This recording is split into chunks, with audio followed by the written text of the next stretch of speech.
নমস্কার। আজ আমরা ভারতের ৭৮তম স্বাধীনতা দিবসে পদার্পণ করেছি। ৭৭ বছর আগে, প্রায় দীর্ঘ ২০০ বছর আমাদের দেশ ব্রিটিশ শাসনাধীন ছিল।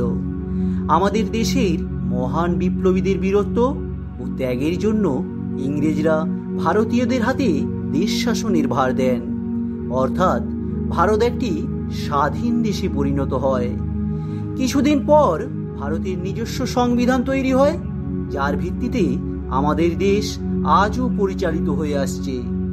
আজকের এই ঐতিহাসিক দিন উপলক্ষে আসুন আমাদের সেই মহান বিপ্লবীদের স্মরণ করি।